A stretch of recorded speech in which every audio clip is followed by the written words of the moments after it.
Hello, everybody, and welcome to a Wednesday afternoon here on Kobold Press. I'm your resident Kobold Twitch producer, Dot. Your Kobold, your cold Dot?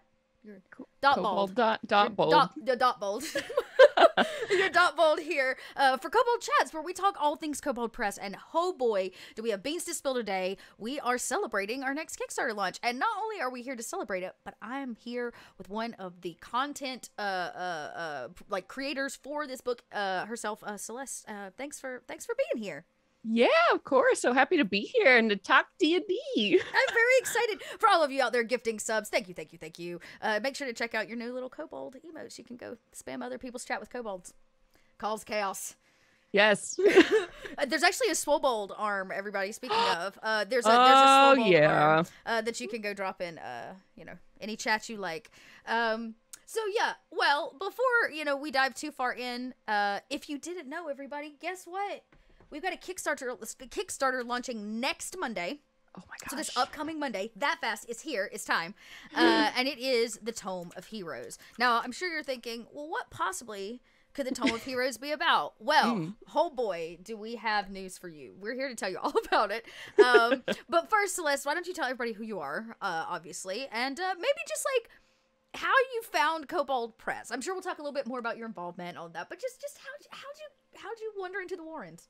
Yeah, for sure. So my name is Celeste Conowich. I am a full-time game designer, so I write a lot of Dungeons and Dragons for a living. I'm currently a full-time designer with 2C Gaming, but I also do a lot of freelance work with wonderful companies like Kobold Press. I've worked for Wizards of the Coast, MCDM Productions. So my whole life is making games. That's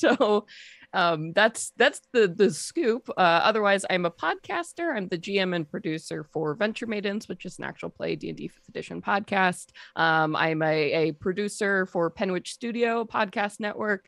So I do just a couple things on the internet. Just a few. So how I found Kobold Press was actually through their monster books. Because I have been playing with the Maidens and a lot of other people for a really long time. And there came a certain point where I was like, wow, they already know all the monsters in the monster manual. So that's how I found Tome of Beasts and Creature Codex. And then immediately, of course, fell in love, took the deep dive into a bunch of Kobold projects, signed up for the Warlock Patreon and just loved all the content. And luckily, I made some connections within Kobold Press, and I ended up writing a few things. I think my first thing was for a Warlock book. I did some freelance work on one of those, and then bing bang boom, here we are. And I have the privilege of working on a lot of different Kobold Press projects these days. Yeah. So before, obviously you're working on this one, what have you contributed to in the past? Yeah, so I've done 2 Warlock layers now. So most recently was I did Out of Phase, and then I did Moonlight Sonata, which were 2 really fun layers, very fae, creepy, lunar inspired. And then I wrote for the Dragon Warlock book that recently came out. I did some subclasses and then some dragon templates for that. Nice. I was on the Bearfolk Warlock book. All my honey themed items, did a few subclasses in there. I was a contributor for Tome of Beasts 2. I did a bunch of the monsters that appeared in that book. I think that's everything I can talk about. Yes. That we can talk about. There are only so many beans we can spill before right. We have to roll for explosions. So yep. Right. Well, okay, so let's talk about the current project. So for all of you, if you don't know, Tome of Heroes is just what it sounds like. It is a tome, not for our GMs, but for all you players out there. It's a very exciting book. I'm super hella stoked about it. Because sometimes players get the jib. You know what I mean? All of the GMs get the cool monster manuals, all the books and the adventures, and we just show up with our player's handbook and a few expansions. Well, this is gonna be hundreds of pages worth of expansion for hero building for your adventures. Which, every once in a while in our Kobold books, you'll get some additional things. We know Southlands is coming out with some stuff for you to be able to build, but this is going to be unlike anything you've seen from us before in terms of, bringing it all together in one book. So, yeah. you are one of the brains behind this tome. So why don't you tell us a little bit about, I guess, your involvement with that, and then we'll and of course, chat, ask questions. Please mark it as a question so Dot can see it. I'm blind. Please and thank you. These are real glasses, even though they look very cool. They actually help me see. So mark it as a question for us. But tell us a little bit about like your involvement with this book and what we can see you kind of contributing to, without spoiling too much. Yeah, of course. So what's really fun about the stuff I'm getting to do for Tome of Heroes is that, this book isn't just going to be your standard character options, things like subclasses and news, things like that. There's also going to be a bunch of cool additional expanded rules to also help adventurers have a better and more fun, well-rounded experience, I think, in campaigns. So I get the privilege of getting to put together some downtime rules. So I'm not sure if you all out there, are familiar. There are some downtime rules that have been referenced, especially in like Adventurers League, and like every once in a while they'll pop up in some books. But basically, these are the rules for like, what is your character doing between these like big adventure moments? Because you're not always like in the heat of adventuring. Sometimes your characters, they take breaks, they have rests, maybe they go back to a base, maybe they have other business they want to take care of. So I'm going to be working on a bunch of these rules to give you options for what your character might be up to. That's always very helpful for a GM too. One of my favorite things to do is when my characters level up is to actually have them narrate like, what does leveling up look like? Like how did you learn the new thing, or where did this spell come from, or were you inspired by like something that happened last session? And so that's a very cool way to use downtime, because GMs sometimes need downtime. Yes. Right between story and to like suss out where the players are like headed or how they're feeling. And so I think downtime's very, very, very cool. Now, is it so now this is a technical thing, I don't know if you can share this, but like, is it downtime per player? Is it like group downtime activities and stuff too? Like party activities?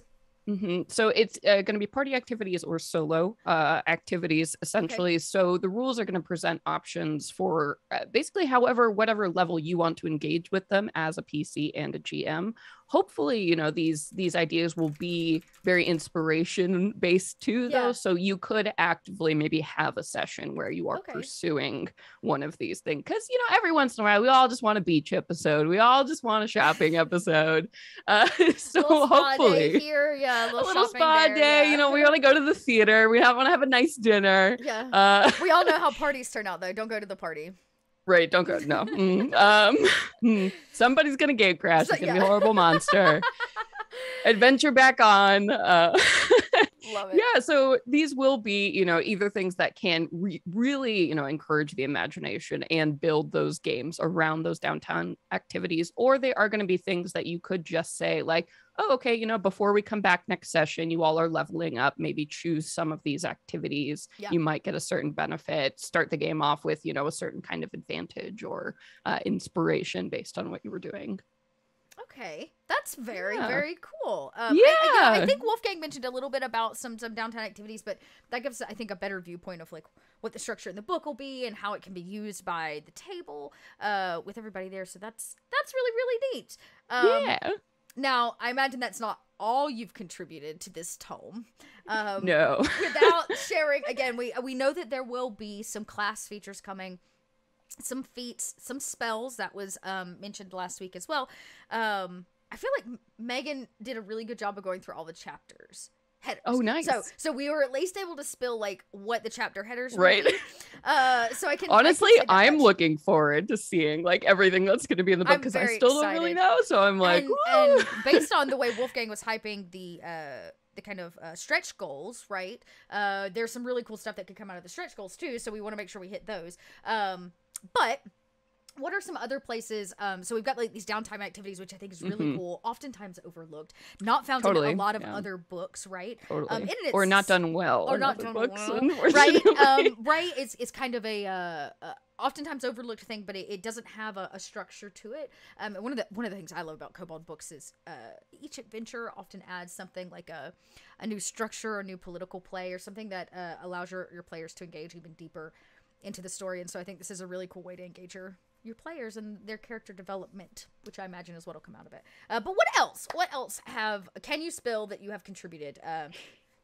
Besides Downtime Activities, yeah. Yeah. So the other big thing that I'm going to be working on is the idea of like group sponsors or patrons for this. So yeah, so this is something that was kind of like explored. I think in Tasha's Cauldron of Everything, it came up this idea of like, oh, like what if we have an adventuring party that is working for an organization, or they're working for a particular individual, or maybe it even is like a supernatural creature. You know, how does that work? Giving some rules to that, some structure for that, and also providing ideas of what these figures, what these organizations might look like, and then also how you can actively use them in your campaigns. Yeah. That's very cool. I use the patron. It's funny. I've used the patron model a couple times in the past, but it's always usually to their detriment. Right. Right. It's like it's a god or somebody in hiding, or like, you know, the bull's being pulled over their eyes. So this is a more legitimate structure in terms of something that can be written into gameplay. Written into actually, you know, it's funny. I see that a lot in science fiction. TTRPGs, the patron model of like somebody funds your space travel. Because somebody's got to. Somebody's got to, but I don't think we see it a lot in as much, we'll say, in our fantasy settings. So I think that's very, very, I think it's a very cool addition as well. Yeah, I'm really excited too, especially to explore what that means for maybe higher level parties in particular, because you know, if you are running around, you're level 10, you know, you've gone on a lot of adventures, you've garnered a lot of attention, so maybe there are people who want to now sponsor you, quite literally, like provide you with things like, you know, carts and horses to move around your stuff, or to build, you know, castles for you. So that's so nice. You know? Yeah, to have an actual homestead that you didn't have to build or steal or squat in to earn the rights to, you know what I mean? Like, that's so great. Actually, we've got somebody in chat that says, as someone who's running a West Marches style, where the players work for an adventure to hire organization, this intrigues me. Yes, exactly. So this is going to be things like, you know, an adventuring guild that might be a great way to send out assignments, or like this is something similar I've done actually in Venture Maidens, the homebrew world I've been running. It's like, this is like a mercenary organization that, you know, between adventures, the characters can go back to. They have, like, you know, shopkeepers there, people who can repair their stuff, a place to sleep and like be fed before going out onto adventures. It's huge, and it's a great way to like cultivate, you know, a group identity. I feel like. Yeah, I mean, everybody needs a home base, right? Like you have to have your home base. So that's I really like that. Like, you know, your home base to go to, so you can do your chill downtime activities, and it all comes together. Yeah, it's so funny. Rage here was saying in chat about this adventure for hire. I mentioned last week one of my favorite fantasy books is actually a satire comedy book called Orconomics, and it's about an orc who works for it. Basically, the fantasy world is corporatized. Everything that we know adventuring has been like corporatized behind bureaucracy. And you get your assignments by, like, you know, standing in line, and you get your piece of paper, and you go out and you kill the goblins, and you come back and you get your pay. And he's an orc that is part of this corporate system.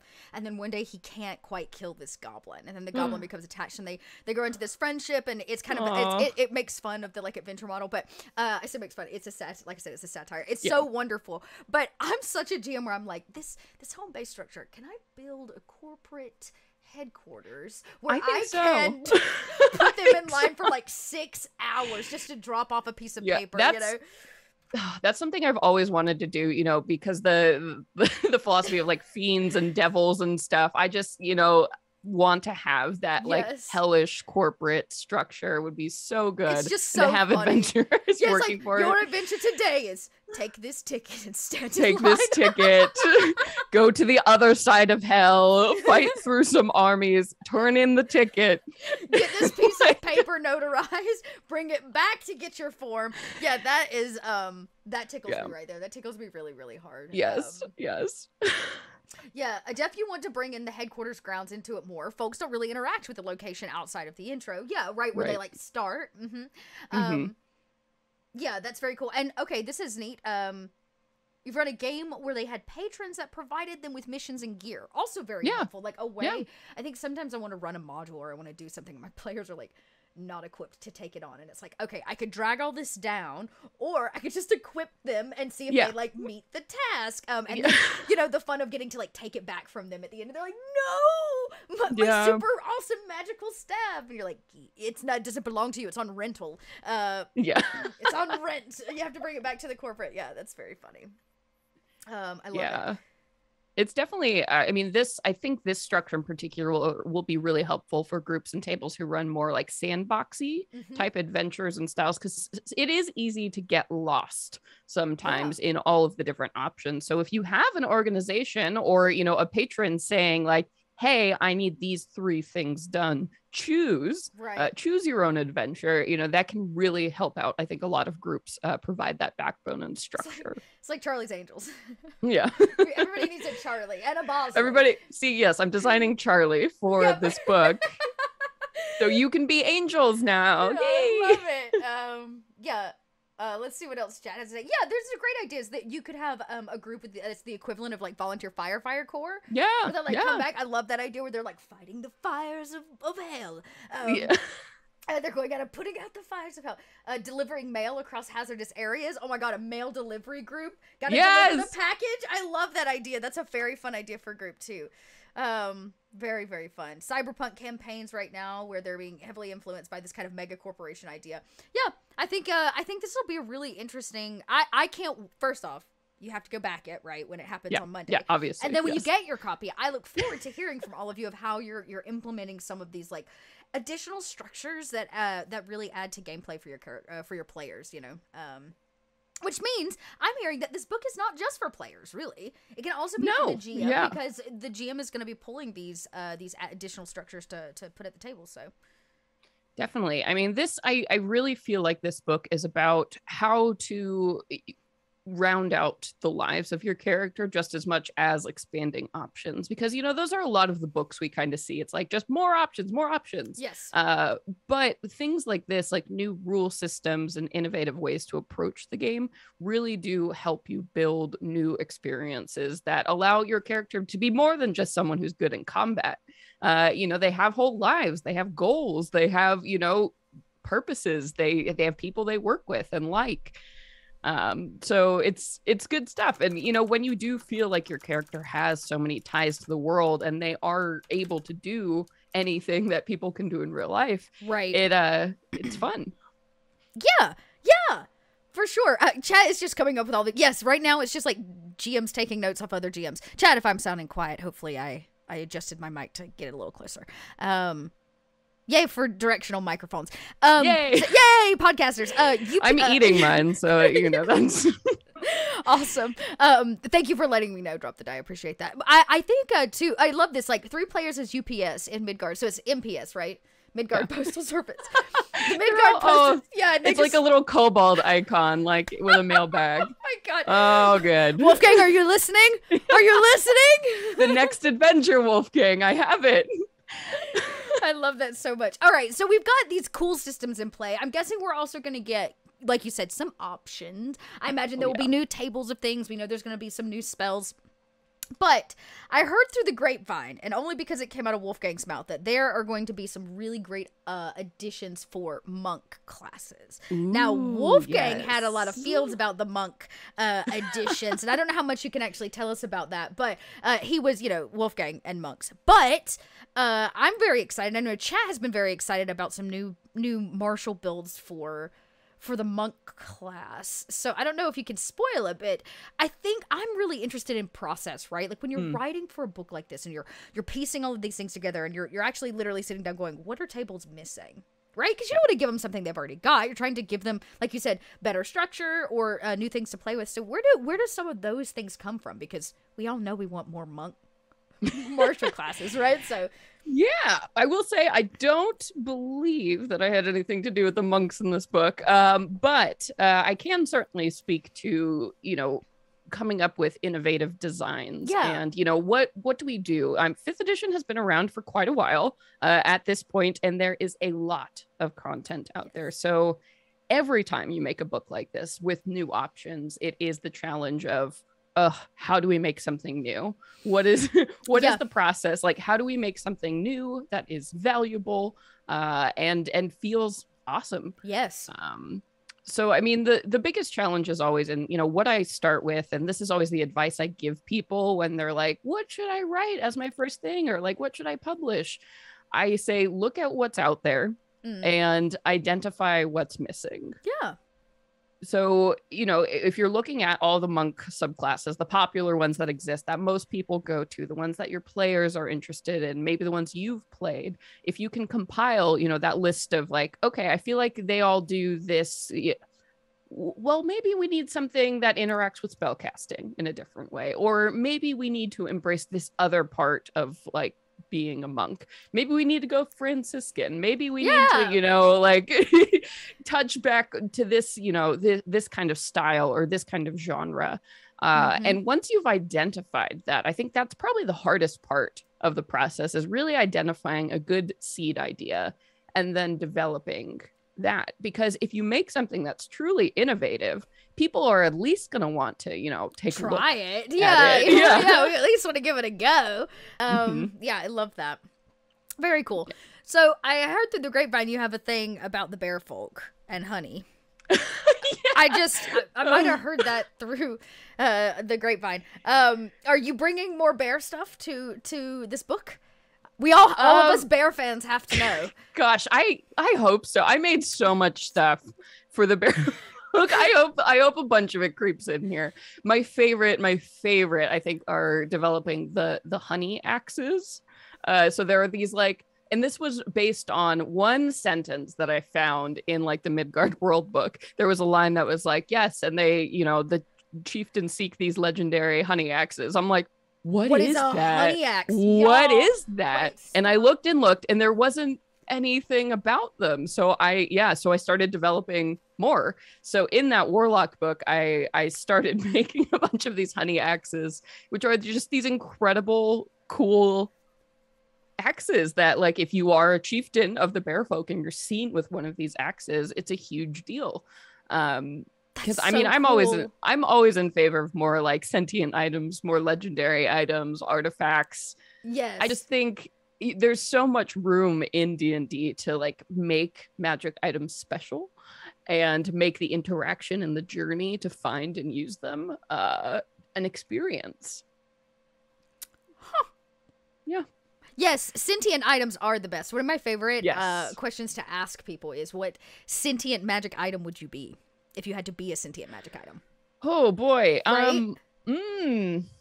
I wouldn't want to be something worn because that would be like stinky. Sweaty. Yeah. Yeah. Probably a very sassy book, if I'm gonna be honest. A talking book. Yeah, a talking Okay. book. I mean, just so many great like I think cartoons I'd want out to there, be. you know. I think I'd want to. Okay, if I was gonna be a weapon, I'd definitely be a whip. I think I'd want to be a whip. And yeah. And you only hear me speak when you crack it. Yeah. Which is pow. Just like makes the sound effect. That's very funny. But really, I think I'd want to be an accessory. Yeah. Okay. I can see that. Yeah, like a cool, like a circlet or something. Like a That would be circlet, or good. like, maybe really I'm just a sweet pair of goggles or something, yeah. But I'm sentient. I don't know what makes me sentient, other than my style. Yes. But sentient style. But I definitely love the idea of like a sentient accessory of some kind. I would probably be a bow if I had to be a weapon. Oh, nice. Good Maybe choice. it's just because there aren't enough like great bows out there for magic items. Yeah, Maybe that's the only reason. yeah. But I don't know. I feel Something that way about that sometimes really appeals. about magic musical instruments. Actually, Yes, there y'all, needs to should be we more. tell Celeste? More. So we were testing out Shard the other day. Oh, And cool. I've never built a bear folk before, but I let chat help me build a character. Which kind did you build? we built the a big ones or the little ones? big one. We built a dancing bear. Perfect. Because why wouldn't you? Who plays a what did we bagpipes? I think was wow. it was a dancing bear. Oh playing the- wow. Yeah. That's a whole mood. So loud. What a loud creature. Yeah, just stomping through, just poof, poof, poof. Yeah, I Yep. imagine it's very special. special dancing bear, but I thought that's the only. Now I just want to play the dancing bear. I feel like I ought to name him like Jerry Garcia, which by the way it was Jerry Garcia's birthday the other day. Which seems appropriate. His 90 or I'm sorry, his 79th birthday, I believe, or something like that. Anyways, rip Jerry Garcia, rest in peace, you dear talented soul. But anyways, okay, so magic items. Are we gonna get some magic items in this book? Okay, great. We don't know. We don't know. We don't know. But that's okay. So I think it's interesting because I'm hearing that you've actually like scoured through the Midgard World Book. Now you've used it for Venture Maidens before. You've spent some time in and around our codexes and our Tome of Beasts and stuff. But you said it was just this one line from the book that like really inspired you to make a thing, right? To make this magic item. So do you find that you have done that kind of in this book? Now, Wolfgang was like, this is really not Midgard specific, right? Like everything in this book can be used on any table, your homebrew world, your friend's homebrew world, however you want to use it, as long as it's 5e. So, but I'm interested. Do you find that you pull a lot of inspiration from Midgard? Because I do. Yeah. A lot. I love this book very much. So, yeah, I will say, I mean, one of the things I really like that I really like that I get to keep working on Kobold Press projects because I find that I learn more about Midgard every time I design something here because there's so much content out there, and Kobold Press has done a really awesome job of letting people build on the world. So, as we do see these adventures come out, as Warlock happens, it's all these pieces where all these different creative minds have gotten to like add little details or, take little things. And I love reading through the Midgard World Book because there is so much information in there, but a lot of it has been left open, so people can approach the Midgard setting and they can really make it their own. It's this exact same way for designers. So you do see those little like tantalizing sentences in there, like, oh man, this would be great. Or, you read something about like Baba Yaga and you're like, oh my God, I have to make that an adventure. It's like the Lord of Demon Mountain. You're like, what's going on there?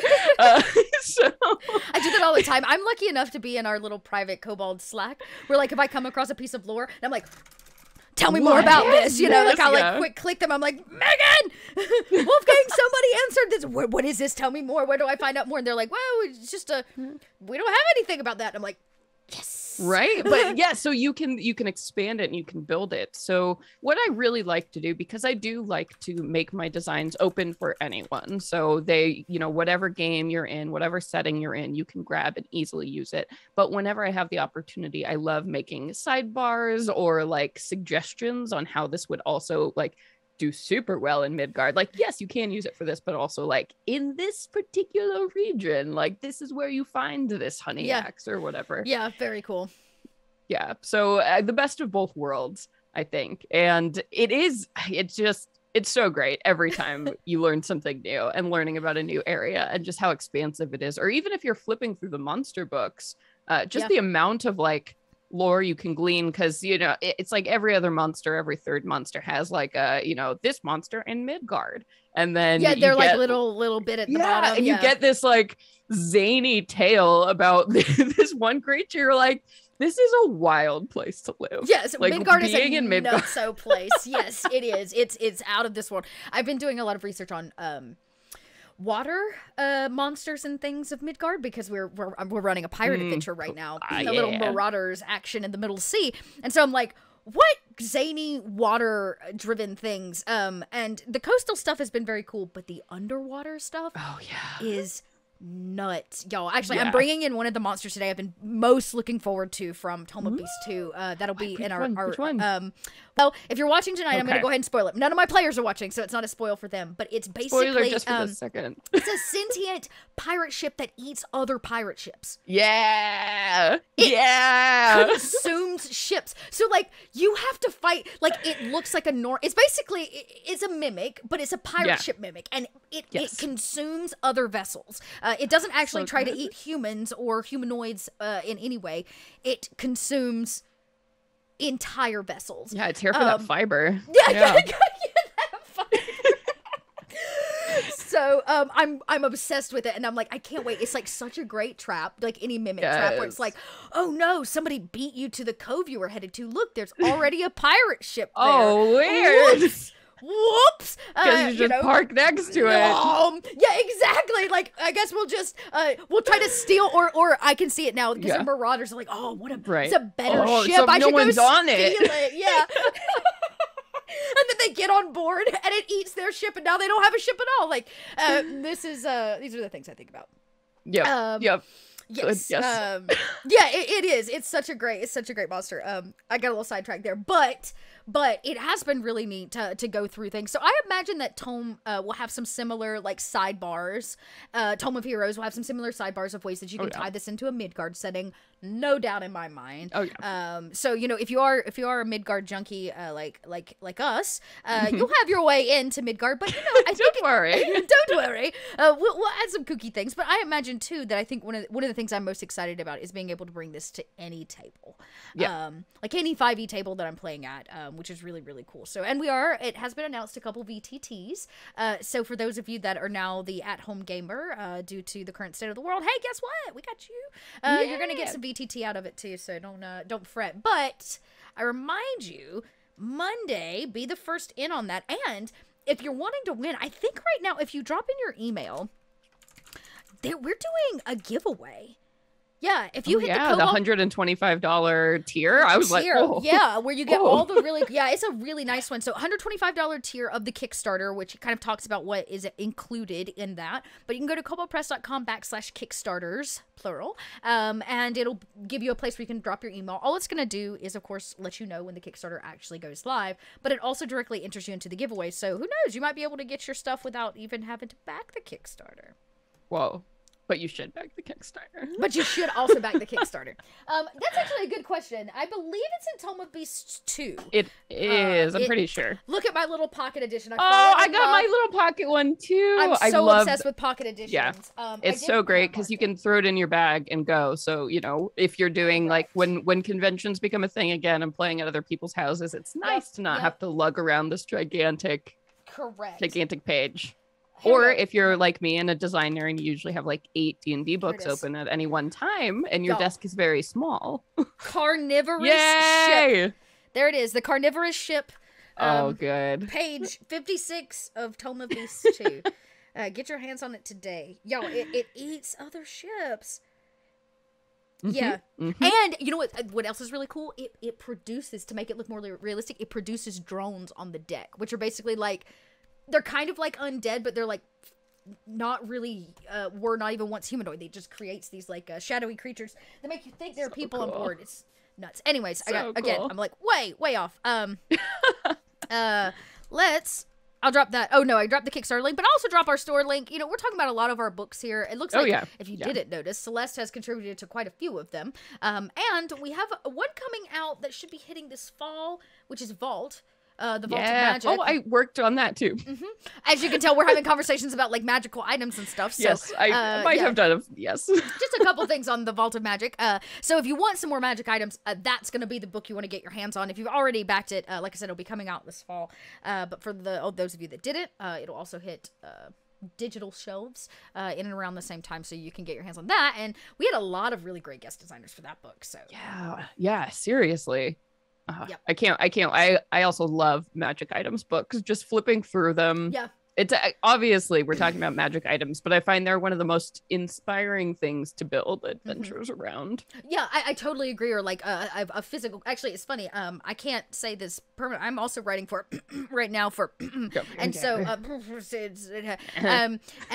I've been inspired by a physical item that also came out of like a nothing line when I was reading through some of the gods. I was like flipping through and I wanted to see like the different pantheons, and I found there was one in particular that really just like, I read that line and I was like, I have to know what that is. Like I have to know what that is. And it inspired basically the entire Marauders campaign yeah. that y'all are that you're watching right now, which of course is only like a little six-parter, but it inspired the adventure nonetheless. So it always amazes me what I get inspired by from all the like creative folk over at Kobold that put things into a book. So yeah, I mean, truly, the best way to get ideas, the best way to be a designer, the best way to become a better dungeon master is just to read stuff. I usually have like a D&D book on my bedside table and fall asleep reading something, because there are always those little sentences or those little, you look at the art or just one character in particular,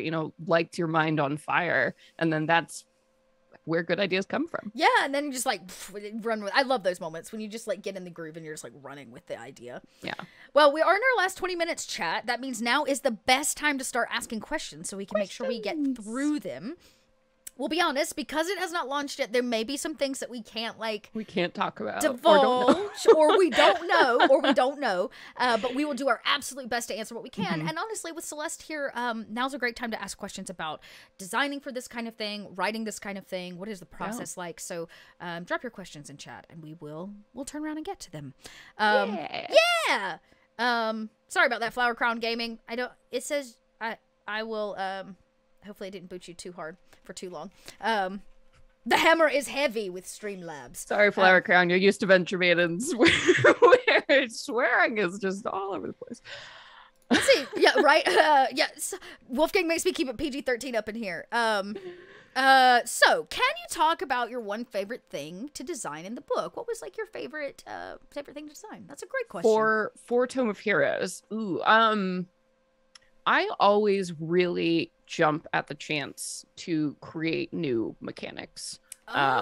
So because I do spend a lot of time, getting these freelance contracts, they're like, oh, okay, we need like 10 monsters, or, we need 10 subclasses, or, whatever it is. And while of course that's fun and I enjoy doing it, whenever I get a challenge put in front of me, like, hi, we want to make Downtime Rules good, and that slides across my desk, I'm like, oh yes, because it is such a challenge. Anytime you're doing something innovative or completely brand new, because the factors going into it, like, yeah, it has to be good, it has to be cool, right, like everything else you need to make, but it also has to work. It has to be easy to use. It has to be easy to understand. So it's a whole other set of intellectual challenges that I find really, really enjoyable. So obviously you can't tell us what those mechanics are, but what I hear, everybody, is that Celeste has probably added some new mechanics to the Tome of Heroes. So for you mechanics junkies out there, because I know you're out there. Oh, yeah. That want to try like new mechanics at the table. Looks like you might actually get some. And there are a lot of players too. They're like, give me new stuff, right? Not just the stuff, right? Not just like new feats or new spells. Like, a new way to do things. New way to do things. New way to roll die. Like I always tell people, D12 does not get enough love in the polyhedral set. D12 is my favorite die. It does not get enough love. It's the odd child. It's the odd child. The only time you get to roll it as a barbarian. Great axe, yeah. That's it, barbarian. Most of the time is like your standard. So like I'm always like, oh, give me a mechanic where I get to roll a d12. Yeah. Right? I know that sounds so stupid, but like I just like rolling the die that doesn't get as much love as everybody else, So anyways, or somebody design a d12 game. Maybe there's one out there I don't know about. But yeah. So cool, mechanics. I like that. That's very, very cool. That's a good question, Drop the Die. The Midgard book is pretty dense. Mm-hmm. Yes. What aspects of the world or religions draw your attention the most?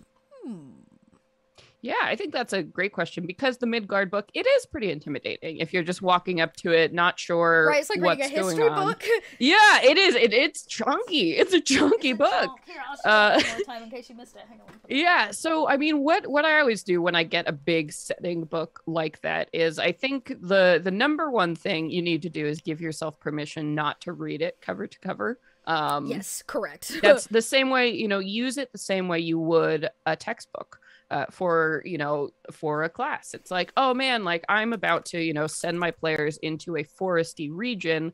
I'm going to look in the book and see, are there areas that are similar to this? Are there, tables or gods that are similar to this? Yeah. And then go on those journeys of discovery. And honestly, there's so much stuff in there. Like, you don't need to know everything about an area. You just need to get those seed ideas or pick up those specific things. Yep.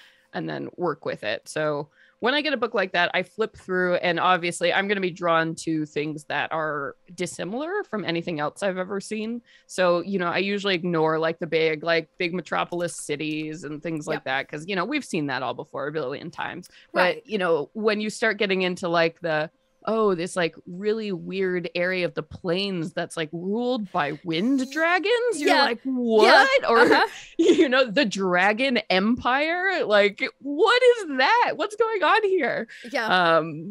Or like the Northlands where the bear folk are, ruled by Mesocommon, the bear king. Like, you see those words and you're like, all right, I gotta do something with that. I gotta know.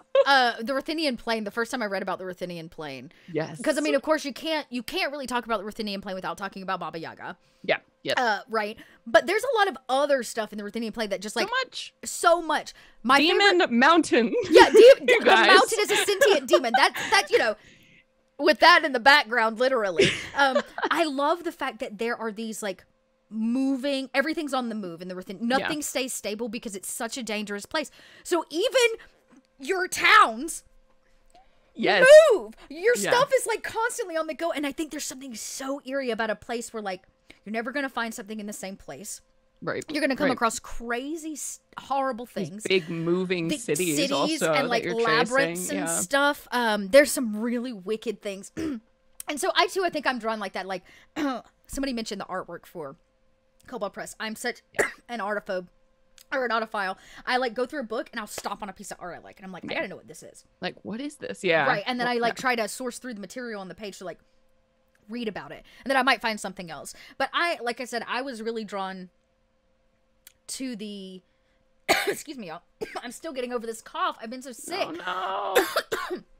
So I've always been really drawn to how we handle gods. When you're talking about a place like Midgard, where dragons and gods are like kind of like this all the time, right? And nothing is really like stable, and everybody's vying for a piece of what is left. Really, what is left? Midgard is like a what's left, and part of it's trying to rebuild, and you get this like second generation of like a city of Zobek, right, where we have a free city past all of these things, and you have the Dragonlands, which are like so separate from everything else because of what they've been through. But all of this stuff, I slowly have learned, y'all, since I started with Kobold and started reading it. But I'm always drawn to the gods because in most historical lore, where the gods start is how all of us humanoids survive, right? So you have to know what they're up to and where and what they're fighting for, because they don't give a crap about us. No. They don't care about us. They only care about what they're fighting for, and whether or not that they have their like stake in whatever it is that they want. So I started in Midgard by sussing out the individual sections of Midgard, right? So that's actually how the book is organized. The Southlands, right? So forth. So I'm doing and read through each of the like introductory chapters on just the sections, not all the cities, not all of the NPCs, not all of the stuff, just that. So I've had a better understanding of the sections, right? It's like when you go into world history and you're like, you need to know the continents, y'all. Yeah. Like, know your continents. You don't have to know all the countries, but you got to know your 7 continents. And so it was kind of like that. I was like, get a vibe for everything, right? The wastelands, the north, like get a vibe, and then hit the gods. And so I started doing a lot of reading, and there were 2 gods in particular that really their personal feud really spoke to me, because I was reading about one of them and I was like, ooh, he got salty drama with another god. Tell me more. And so I dove into like, who is this other one? And then because I'm I thrive on drama. I was like, what could these are 2 sea gods. One of them was imprisoned in his own city. Nobody really knows why. And it's believed he's broken free. And this other god believes he's the because other guy disappeared. And so they're like in this, like, who's running the seas? And all of you are just sailing, and you don't have a lick of clue that underneath you 2 ancient sea gods are vying for, like, who's actually in control of this watery grave that you're all sailing on. And there was something that really drew me to it. And so I guess you could say I start by getting my sections and then looking into the gods, because the gods shape the individual sections of the land of Midgard. And then from there I can like get really deep. I can read about Baba Yaga. I can read about all of the extra stuff, but that's kind of how I went into it. have a much more creative process or chaotic process, I feel like, because sometimes I'll be like, okay, I'm writing about this section and I need, you know, an adventure set here. And then I'll open up the Midgard World Book and I'll Control F, search for a keyword like in the description and just read like where it appears all throughout the Midgard book. And I was like, how does this relate here? Or why this person is in like 20 different sections of the book. What's going on? So it's very chaotic, the Control F PDF search. But it's you're the searcher, yeah. Oh yeah. So I'll pick the word and like have the PDF up and then find every instance of the word to learn about something. I'm the page tab. I'm obsessed with page tabs. Look, I have mine right here in front of me. There they are. I've doodled on them, but like I keep my page tab because that's how I mark all my stuff. So you're more high tech than I am, but yeah, I love me. I mean, a PDF searching. Good Control F. Cage, it's good. It's a good life. It's also great for editing. Control F, the word will, delete them all. You'll be a better writer in no time. Hey, talk about some beans we've spilled today. There's a first-hand professional writer perspective. I love that. There you go. Well, we did have some more questions while I was just like babbling. Y'all be like, Dot, stop talking. Welcome in, Play Nerd Allies. We're so glad to see you here. Thanks for rating the channel. Welcome to the Warrens over here on Kobold Press. Wade, everybody show some Kobold love in chat. We've got some hearts for you. Yay, Kobold! Yay, Kobold Press! Little Kobold hearts. We're so glad to see you. We're talking about our upcoming Kickstarter launching on Monday, Tome of Heroes, which is a new 5th edition book filled to the brim with things for players and GMs to build better and more interesting heroes. And Celeste just happens to be one of the content creators for this book. So we're answering questions. And our next question up is, do you ever sneak in, this is good. Do you ever sneak in little in-jokes or references about your friends, your coworkers, your family, and your works? Anything in the Tome of Heroes? Ooh, I mean, I love doing, or especially like a good nasty pun. As much as puns kill me sometimes, like a good nasty pun. A good nasty little pun. Especially if I know like a friend really enjoys a particular series or is gonna read the adventure. Those can be fun little things, but usually you do have to explain. Those little fantasy names are already so weird that people are like, why did you name this character Norman? And this is why you like the bear folk, because you get to make all those bear puns. The bear puns are, yeah. Yeah, somebody mentioned earlier, how do you do bear folk without the puns in your campaign? Sorry, it's not possible. You're gonna have to deal with it. I'll tell you, one of my very first D&D games, actually, this was a canceled podcast. It had nothing to do with the bears. I don't think it did, but we didn't get very far. We only did a couple episodes before I launched a different one, but we did a D&D podcast, and in the first episode, there were bears. And the bear puns got so out of control in the first 2 episodes. I was like, I am turning this podcast around. We are there. This podcast is done. Stop. No more. I have a rule around no bear jokes. 0 bear jokes. Hard stop. Yeah. Hard stop. No bear jokes. Yes, they are unbearable. They truly, truly are. It hurts, but it happens. It happens. You know what's funny? Actually, even when I write, I'm doing more writing now, which is really exciting. 2020 has been very cool. I'm finally like breaking into the writing thing. And one of the things I like to do is I do put some of my personal stuff, but I like to put my personal experiences, like situations or locations. I have one module I wrote that's basically makes fun of Burning Man. Yeah. It's just, it's a cult. You don't know it's a cult until they, and it's being driven by... Too late. Until it's too late, right? You're there and you're like, wait a second. Oh, no, I'm in a cult. Wait a second. All these dirty hippies. What are they doing out here in the middle of the Southlands? But basically it's a little nod to my love of Burning Man and my culture as being a burner. And so I do a lot of that kind of stuff. I don't know that I've ever put my friends or my family necessarily in my stuff, but I do put a lot of my ridiculous experiences or the ridiculous people I meet that I think deserve really to be an NPC. So that's kind of where I start. Yes, that's why all my adventures start in jail. Yeah, there you go. First hand here on Kobold Press. Whoa. That's actually not true. This is a great question. How many things have you actually written for Kobold Press? Quite a few. I think we kind of went through some of them, but yeah. I mean, a bunch of Warlock tomes. So 2 Warlock layers, 2 Warlock books that are out, and I was on the Vault of Magic project, and oh gosh, a lot. It's been really great. Tome of Beasts, Yep. 2. I did a bunch of monsters in there. Yeah. Oh, and then I also wrote an essay for, of course, our Kobold's Guide to Game Mastering. Yes, which is great, by the way, everybody. You know, if you want some more firsthand Celeste knowledge, it's all a great about place turning monsters from pop culture into D&D monsters. I So, you know, love if you that. so if you want to bring, you know, Jason into D&D, like how do you even go about where do you even start if you want to make Alien in D&D? That's so cool. So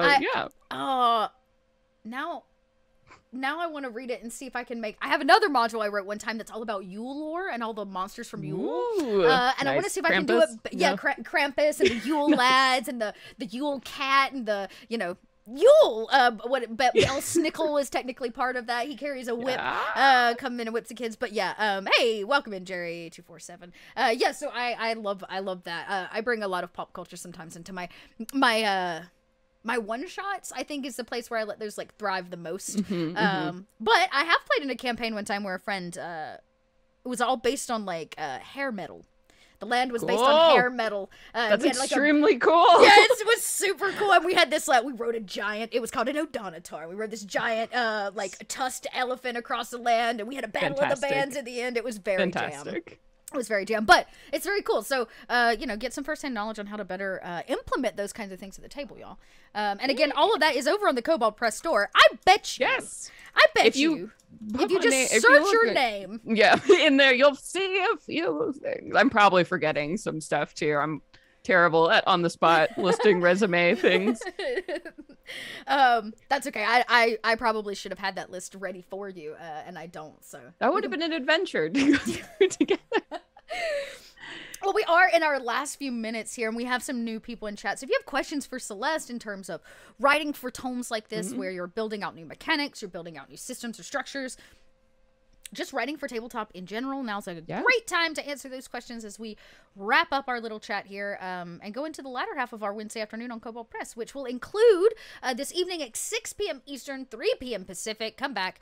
We have an incredible table of female and non-binary folk playing through a little Salty Sea adventure. So they're not your average pirates, I would say, at all. But they have found themselves in the middle of a little bit of a feud between some deities. So, yeah.